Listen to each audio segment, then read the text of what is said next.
All right, it's Ed Carvalho here, the East Coast half of the Coast to Coast Combat Hour.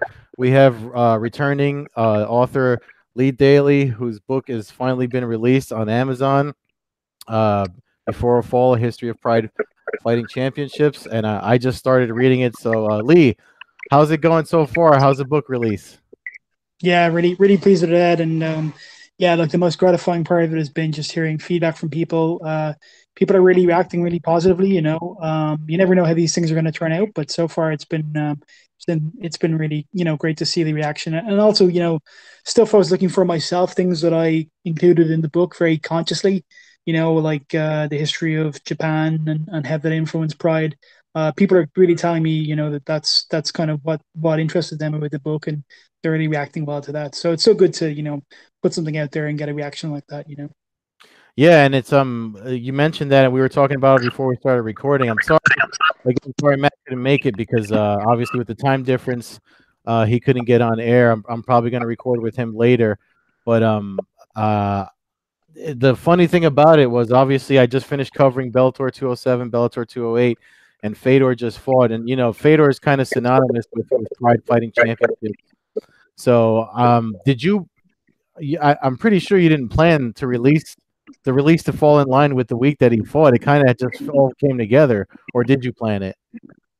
No, I think I was just blessed in terms of the timing. I mean, it wasn't just him. Rampage and Vanderlei fought as well. It's It's true. literally I think the week before it was released. And yeah, it was just timing. I mean, to be honest, when you're a self-published author, unfortunately, you don't have the capacity to just kind of let somebody else take care of these things.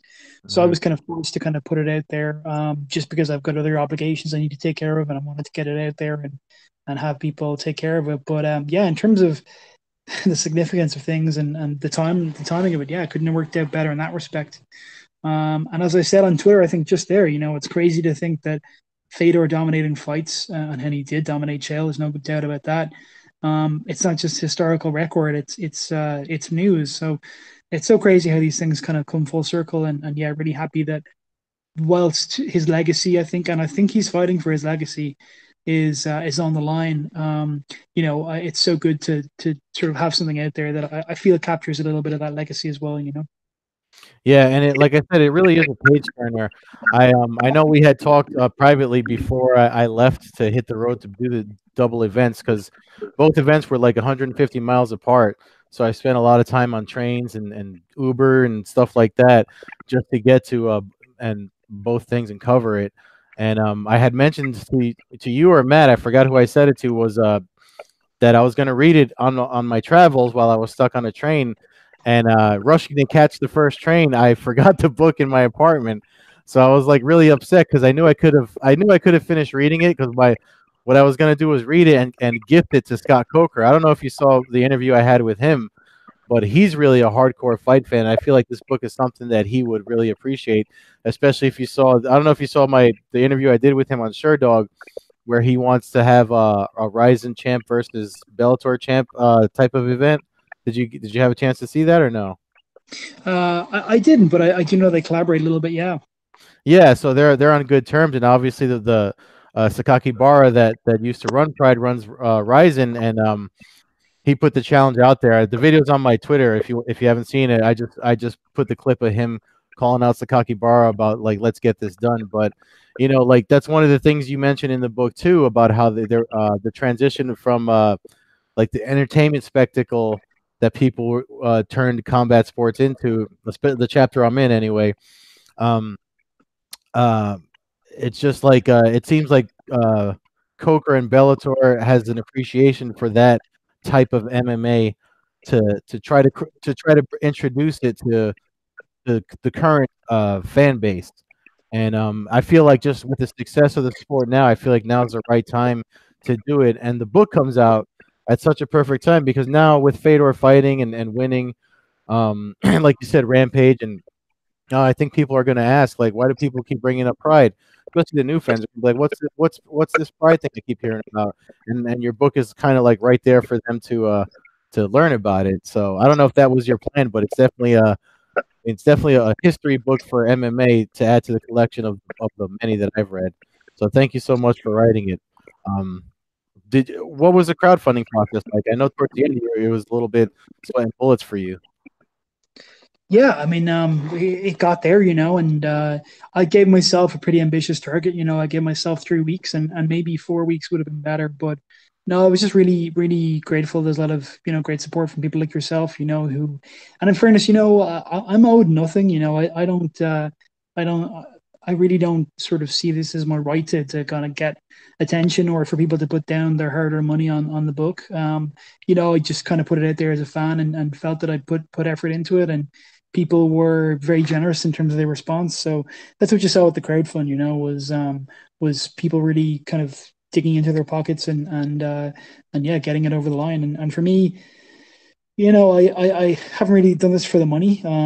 It's good to get the project to wipe its own face, which it more or less has done. And it was just a real testament to the power of, if you want to kind of make something happen, go do it. And for me, that was the primary motivation for the project. I wanted to read this book. That's why I wrote it. So yeah, I'm really glad that it's out there. And I think the real key as well is John Sheehan, who's the illustrator. He did a great Yeah. job, and so glad that he's kind of brought, his work has been brought forward a little bit. And he's a really super guy, and deserves more attention too, I think, especially in the MMA world. Yeah, I love the illustration for the first chapter. I know folks listening to the audio version of this won't be able to see it, but right before chapter 1, it's an illustration of Muhammad Ali and Antonio Inoki. It's called the Birth of Strong Style, and just opening it up, it's really put together well. I just I actually was reading. I interviewed an author, Dave Greenberg, who wrote a book that we had on the podcast earlier, and I was about to finish his up, and when the copy you sent me came in the mail, I literally tossed that aside as soon as I opened it because I didn't know what it was. And sorry, Dave, if he listens to this, but I tossed it aside, and I was like, man, this is the one. And again, my crazy week that I had covering Bellator, I didn't get to jump into it as fast as I wanted to, but today I jumped into it, and it's just great. It's a great book so far. So, did you get a chance to watch Bellator 208? Yeah, I saw a bit of the highlights. I just have seen basically only the main event. Unfortunately, I think it's on Channel 5 here. So it's in my queue, but I've had a crazy week, so unfortunately I haven't been able to catch up on that. But yeah, it's funny you mentioned about Scott Coker. I mean, he's the kind of guy that, he's been around quite a while now. I think he's got some great stories. I understood like he was hanging out with Mike Tyson back over in Japan, and he's got, he's the kind of guy where I think with MMA, because it's such a sort of hype driven and now driven field, sometimes we don't realize that actually we have historical figures kind of in our midst. I mean, I'd love to sit down with, as I'm sure you would, and pick Scott Coker's brain over the different things he's seen down through the years. The same with Dana White, the same with these other folks. I think it's really important that we start doing that. That we start documenting the sport, because for me, the characters that are in it, the stories that are in it, the athleticism that's in it, it's no greater or less than the likes of you see in the NFL or boxing. And they have some great documentaries and great books too. So yeah, I think that for me, that's really what we should start thinking about, is how we and I'll certainly support anyone and advise anyone whoever wants to do that. And I'll throw some money at their Kickstarter too. And yeah, just I think trying to get that historical perspective across. Yeah, so I mean, I think the one really cute thing I thought about the weekend was, I don't know if you saw the clip of Fedor coming over to exchanging the tracksuit with Chael. Yeah, I did. So I think at the end of the clip, what happens is Chael starts to walk away. He's like, "Oh, thanks very much," because he didn't realize that Fedor wanted to kind of do like a jersey swap, like and I think it's quite a common thing in soccer. I don't think it's so much in US based sports. And Fedor's coach was kind of like being like, "No, Chael, come on, come back and give Fedor your T-shirt," So Yeah. I think Chael was getting away with the better part of the deal there. But that was a really nice moment, and yeah, it was. Look, I think you'd favor Ryan Bader pretty heavily, to be honest. But I think even if he doesn't manage to go out on a high, I think that was such a great moment for him, and a real testament to his skill set. Yeah, actually, on the same YouTube channel where we put these podcast episodes, I have the post fight, my interviews with Coker, Chael, and Fedor. I have and Fedor's post fight interviews. They're all up there. And one of the interesting things that Chael said that Bader actually commented on that night after Fedor's win was that he believes he did put some things out there for Bader to use for his fight, and Bader kind of agreed with him. And one of the things is obviously, I mean, Fedor's from the older guard, from the Pride era, kind of still carrying over into the current era, and so like fatigue can be a factor the longer the fight goes. Ryan Bader actually said that he thought if the fight that thing could if it saw a second round, Sonnen probably could have had a better chance of winning, but he didn't even know that he was curled up the way he was. But he said like Fedor obviously hits harder than most guys that he's ever been hit by, and that's one thing that I think Fedor's favor for January when they do fight on January 26th. I think Fedor just has that puncher's chance to still drop anybody out there. And the talk of retirement came up a lot too. I don't know if you saw any of the fight week stuff, but he doesn't seem keen on it. His own team seems to hint at him retiring. He doesn't seem like he wants to. So, do you think like especially with the content in your book, do you think that like when guys like Rampage and Fedor and Wanderlei finally hang it up, it's going to be close out the Pride era for good? Yeah, I mean, I think in a sense it will. For those guys, and I think the real key thing about those guys was Pride. Pride as a platform was initially built, I think, by Japanese fighters and by Hickson. And I think the Gracies as well deserve credit, even in losing to Sakuraba in the way they did. But I think in the West, what they're really remembered for is the foreign fighters. So I think that's Crow Cup, Nogueira, Silva, Fedor, on being that platform. I think once those guys retire, I think you're right. I think that does close out the Pride era, even though the main components of it will still keep going. If you looked at the last Ryzen card, some of the entrances were amazing. Some of the action was really great, and it was a show. It was entertainment from start to finish. And the Bob Sapp fight, which I'm not sure if you managed to catch that. I saw the highlights. Yeah, I mean, just watching that unfold live was fantastic. And look, Bob Sapp isn't the guy you should be fighting, but it was still fascinating to see and still entertaining. So I think that style will keep going. I think now, and I've been thinking about this a little bit. I think it's much harder to get prominence with something like Ryzen because now there's just so much content for us to catch up on.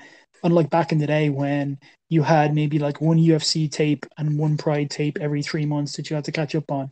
Much easier to catch up on the content then. So unfortunately, I think once those guys retire, I think it might be the end of kind of those real larger than life characters. I think Connor, obviously, and Khabib and these other guys are characters too, but I think they're in a different way. I think they're much more focused on the athleticism, in certain aspects. And I think once those guys retire, will be the end. And to be honest, the one thing I don't miss about that, I think, is the rule set, is the punishment they took and the punishment they inflicted too. I think it's something that we want to see kind of slightly safer rules and shorter careers, so guys can still walk around and be able to talk and have good memories when they're in their 40s or 50s. Yeah, I agree with that. I mean, I've definitely talked about it with Matt a few times on the podcast. But you talked about the entrances and the showmanship, and that's one of the things. When I talked to Coker, he said that he kind of took a little bit of that from the Japanese culture and added to his version of Bellator. You definitely saw it at this weekend's events with the entrances and the. I mean, they're almost like it's like a lighter version of what the pro wrestling does, minus the pyrotechnics and all that. But I mean, he definitely somebody that liked that era, and when I asked him about it in that interview, he hints at like obviously he's got people at Viacom and stuff he answers to, but I think the partnership with do you have the zone over where you're at in Ireland? I think it's accessible in some way, but I think there might be some black hit restrictions. Yeah, because that's kind of the way that when I asked him the question, I was hinting at like maybe because over here we watch Ryzen through Fight TV, but if they jumped ship and went over to the Zone, then that Bellator versus Ryzen thing could happen, which is something that I can't help but think that compare it to Pride when I see stuff like that. Do you remember when Chuck Liddell was over in Pride and he kind of jumped in that tournament? I forget which number event it was, but he was like the only representative of the UFC that went over there to fight. Do you remember that or no? Yeah, so that was the 2003 middleweight Grand Prix when he fought Rampage. I think, God, was it? Maybe it's total elimination or something. I can't remember what they called the opening round of that. Anyway, and yeah, look, it's always interesting to see that curiosity factor of who's the best. You know, I think at the time, you know, there was maybe some ambiguity because the UFC had been the pioneer in MMA and had some pretty decent guys. Pride, I think, you know, had probably even better fighters. You know, Rampage wasn't even the best guy in Pride, you know, at that weight class. It was definitely Wanderlei, no question. Yeah, it's always intriguing to be able to see what those matchups are like. The thing is, and this is one of the reasons why the UFC has made its name and has become so successful, is because unlike boxing, they can make those fights. You know, there's no curiosity factor, and we're kind of a little spoiled, I think, in that sense as UFC fans and MMA fans, because as soon as a fight occurs or is obvious, barring injury, you'll get to see it. I think now it's going to break up a little bit more. I think Eddie Alvarez going to ONE FC and that Bader, who I mean, and Bader, no disrespect to him, you know, he's a fantastic fighter, but you know, he would have been fourth or fifth in line, you know, behind the likes of Gustafsson, Cormier, and Jones. Yeah. But you know, now he's in Bellator and he's doing great there. So I think that's healthy for the fighters, and I think it might be healthy for the fans because you know sometimes if you just get what you want, the constant diet of matchups like that, I think that's a little bit damaging. I think something like the Chuck Liddell Rampage Jackson fight, you know, I think that's a little more encouraging. And yeah, Bellator versus Ryzen, I think that would be a great idea to see what they can match up.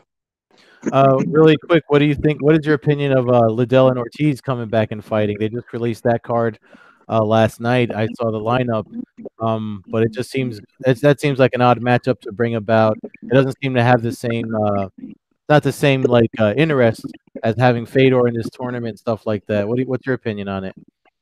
Yeah, look, I think the big problem with that one, and the same with Wanderlei versus Rampage, is unfortunately what it becomes is whose injuries have taken the biggest toll on them and who has declined quicker because of those injuries. And you've looked at it, look, Rampage had more miles on the clock than Wanderlei did because I don't think he took as much punishment as Wanderlei had. In terms of even Chael versus Wanderlei, same thing, you know. Yeah. And for me, I think that's why the curiosity factor, even something like you know, like Fedor in his fights, you know, he's fighting a new generation of guys. There is much more of a curiosity factor there, like him versus Verdum. I mean, to be honest, for the longest time period, the curiosity was how long can he keep going? How long can he keep winning? And even now, you know, they have fresh matchups, whether it's him against Mitrione or him against Chael or what have you, where there is a genuine curiosity factor. But I think that's not there for Little versus Ortiz. It's entirely a matter of who has declined quicker. I think, quite frankly, it's going to be Chuck. He's older. He's probably taken a little bit more punishment than Tito, and Tito has been active more recently. So for me, I think that's a big problem. I think Golden Boy as an experiment would be interesting. I'm not so certain I trust Oscar De La Hoya's sincerity in terms of fighter pay. I think he should be encouraging fighters to unionize if he thinks that's the case. But as a promoter, he would probably never do that. But I think, you know, I think they're going to be disappointed. You know, I don't think it's going to perform massively well, and we're going to have to wait and see. But yeah, it's a card we can do without. I think it's a fight we can do without. And but yeah, look, hopefully those guys, I wouldn't begrudge them making any money. You know, they deserve that much, and hopefully they don't compromise their health or anything like that. I think in fighting. Yeah, no, I agree with you. I mean, you definitely don't want to see anyone fight longer than they should. So what's next for you? Like, what are you looking for as far as like hitting the accolades for the book? I know it just came out, but I mean, with technology and the way content is created, and you as a self-publisher, would you do like a web documentary to like do a comparison for the book, like accompany the book, I should say? Yeah, I mean, one of the goals I had in mind for the podcast was to, maybe produce a radio documentary if it hit its goals like quite soon. Mm. Um, Being totally frank, I think there is the interest and pride there. I think some combination of it being a book project and, I'm not going to lie, like the fact that I don't necessarily have a track record has meant that I think it hasn't performed hugely well in financial terms. Mm. But I am really happy with it in every other sense. So for me, yeah, look, I'm just going to keep promoting it. I just want to hear and get in front of more and more people as I can, and that process is going to take a few months. I'm doing a PhD right now, so I have a lot of writing to do. I would love to return, not to give away the secret too soon, but like people have mentioned stuff to me.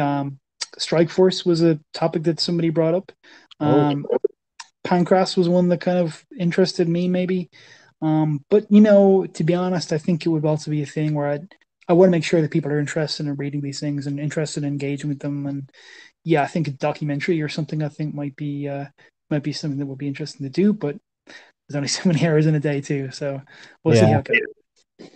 Yeah, you're telling me. I mean, I'm winging it myself today. I mean, we had to touch base just with the time difference, but plus I was just getting back from covering those events between New York and Connecticut, and I live in New Jersey, so I'm all up. And then I got to go to Washington D.C. this weekend for PFL 10, so it's definitely a grind. But before we close out, the just you mentioned so I would think just to chime in because this is the first I'm hearing about it.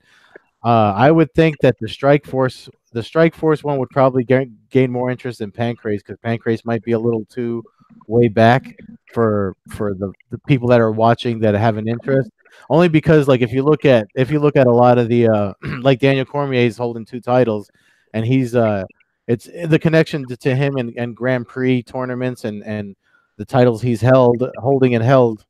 It's definitely something you could connect back to your current book, only because obviously Coker didn't use the term Grand Prix and Strike Force, because he thought he pulled it out of the air. It's obviously something he was a fan of from Japanese MMA.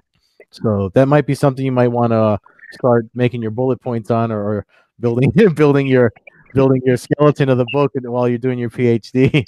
Yeah, I don't know. Yeah, you're right though. There is some cool stuff there. I think Frank Shamrock's later career, Kung Lee, Ronda, Misha, all that stuff. I think would be interesting to explore. And I think if I was to do it, I'd try to do it more in kind of an oral history style, because I think really, as good of a job as I felt I did, I think people want to hear more from the fighters. They want to hear more kind of little insights and unique stories and that kind of stuff. I think that's what really interests people. So, yeah, look, I know we're spitballing here. If anybody else wants to take that project on, they are more than welcome. Because right now I don't have the reserves, mental, physical, or financial to take that project on. But I think it would be an interesting one. And yeah, look, watch this space. I mean, I don't think this is the last book I've written, and probably not the last book on MMA. So yeah, we'll see. Yeah, so far it's great. I mean, if folks that haven't grabbed it yet, it's on Amazon, right? Uh, So it's on you go Amazon in to the UK and US, right? yeah, it's on every Amazon store conceivable, really. So people, as long as you can get Amazon in your country, you can get that. You can go to beforefallbook.com for all the links, or check us out on social media, Before a Fall Book, all one word, on Twitter, and Before a Fall Book on Facebook too. If people just want to like buy the book from me as well, like I'm totally cool with that. I can get a copy to people. There's been a bit of a like somebody just messaged me because Amazon have not fulfilled the order, and like she's giving it to somebody as a birthday present, so I'm gonna have to like copy it to Portugal super quick. So Mm. this is the perils of self-publishing. But it's yeah, it's great. It's great that there's interest there. It's great people want to read it, and yeah, long may it continue. Oh yeah, no, I'll definitely help push it out on Twitter and stuff, just because we are an Amazon affiliate too, so it does help us out if somebody buys the book from us too. But it's definitely a great read, and I mean, I'm a hardcore reader. You can't see it, but I have shelves of books, and the self-publishing.